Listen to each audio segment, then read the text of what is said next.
Hello and welcome to this week's CareerWise, the show that leaves no stone unturned on the rocky slopes of the teaching life. Today, we take a look at how you can control your career by focusing on your own CPD. We catch up with one ambitious teacher who kick-started her career with the GTC's Teacher Learning Academy. I will get so much more out of it than if I just sit back and wait for things to happen. To discuss CPD in more depth, we're joined in the studio by Anne Jasman from the General Teaching Council, Patrick Nash, Chief Executive of the Teacher Support Network, and Alison Kitson from the Training and Development Agency for Schools. Then we'll hear from some teachers who'll tell us about their recent CPD experiences. Even though you've been teaching for many years, it's like a new start. You're starting all over again with fresh ideas.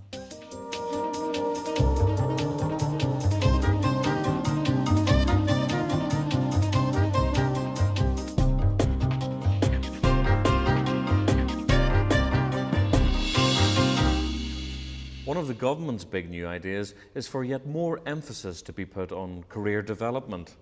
But what effect can starting CPD early really have on your career? We went to speak to one young teacher to find out. Lorne Charles is a young teacher and enthusiastic runner. She's decided she's going to control which way her career goes by taking on her own professional development.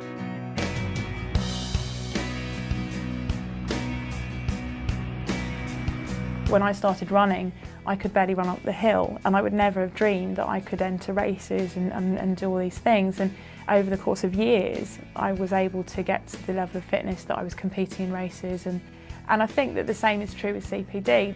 You know, you don't have to jump in at the deep end and decide to sign up for a GCSE class or anything like that. But it does take self-discipline, and you do have to want it. What we're going to do today is we're going to look at the arguments for and against women being leaders in the church. Okay? So in your blue... Lorne is an RE teacher who is now in her third year.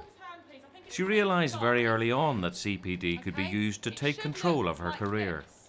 Although teaching often seems like a very straightforward linear career structure, you're a teacher, you're a head of a department, you're a head of a year, actually that's not true. And in fact, there are lots and lots of different ways that you can develop your career. CPD should enable you to explore those options and have a think about what does interest you.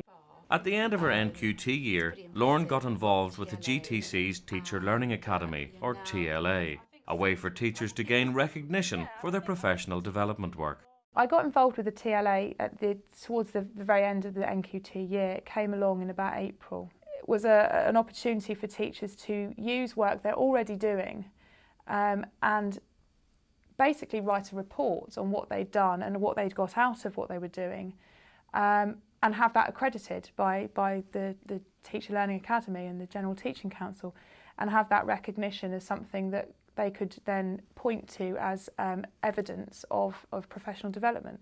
We're moving towards a much more school-based situation with CPD, where the work of teachers is seen as very valuable research in itself and really at the heart of what professional development is about. So I was particularly pleased to work with Lorne as an NQT on the TLA submission. Because there was about 20 of us in the school that did that, I had contact with people who are members of the senior management team, people who are in departments that I rarely work with, people who are not tutors in my year group, people that I wouldn't have otherwise got to meet, and we had something in common. The kind of buddying that took place was really quite interesting, and to see people sharing ideas and learning with each other for a very real need to sort of say, hey, what we're going to do in our submission and how we're going to go about it was really very refreshing. And so even in the staff room now, even if I have nothing else to say, I can talk to those people. Are you considering doing another one?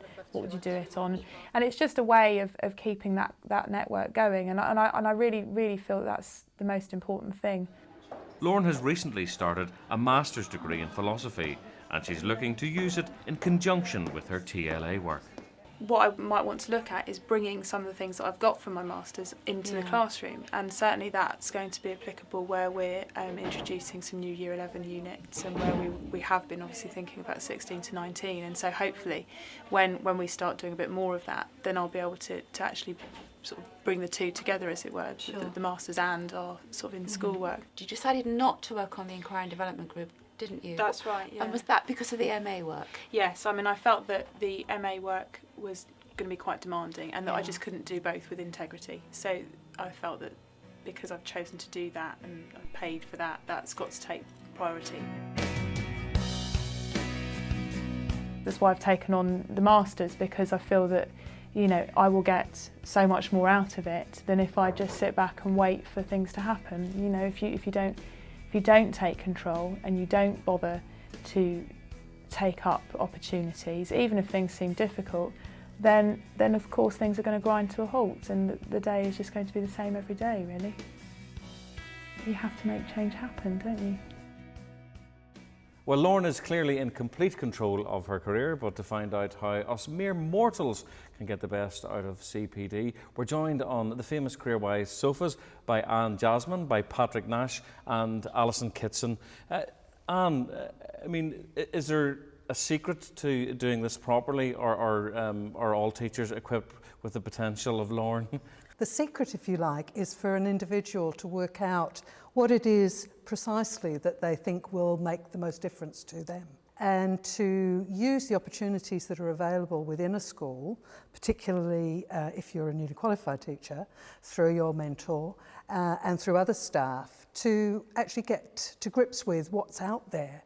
It's really, really important to have those conversations. Too often teachers have been isolated in the classroom. And certainly there are supports online, certain websites, but particularly TeacherNet offers a space where you can actually construct your own portfolio. Alison, how can school standards be used to decide what CPD to do? Well, the professional standards for teachers, the revised framework of professional standards, really outline the career options available for classroom teachers from the induction year through post-threshold, excellent teacher and AST.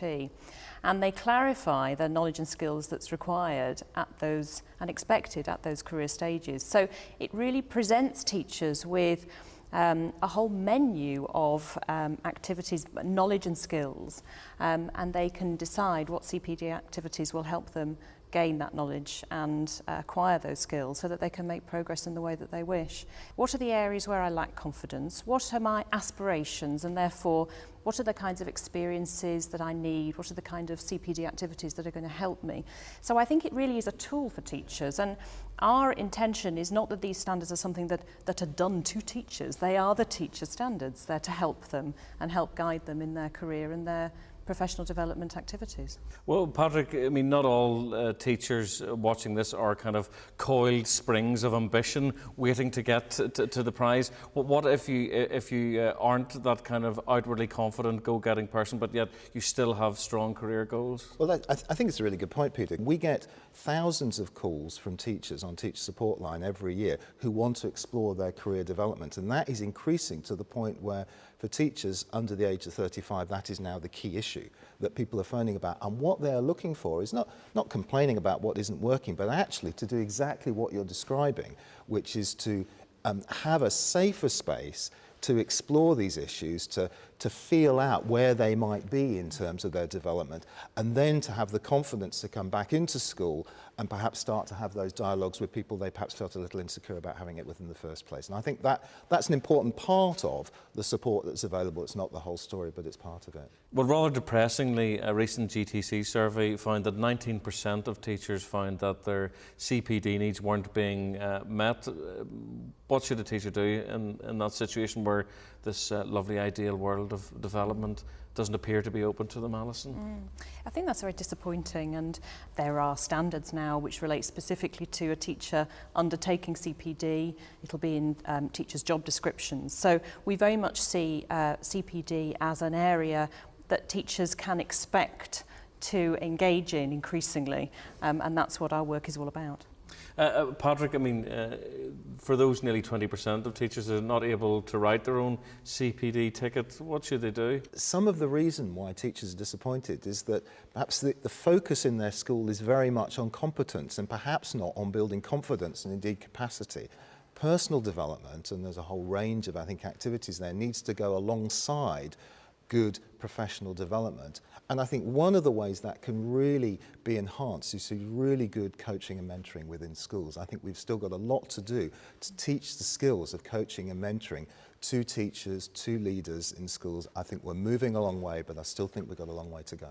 Great. Well, listen, thanks very much indeed to all three of you for coming on CareerWise today. Well, we've found out what effect it can have and how to use it correctly. But with a plethora of CPD out there, the question is what to choose. We spoke to some teachers to find out their experiences.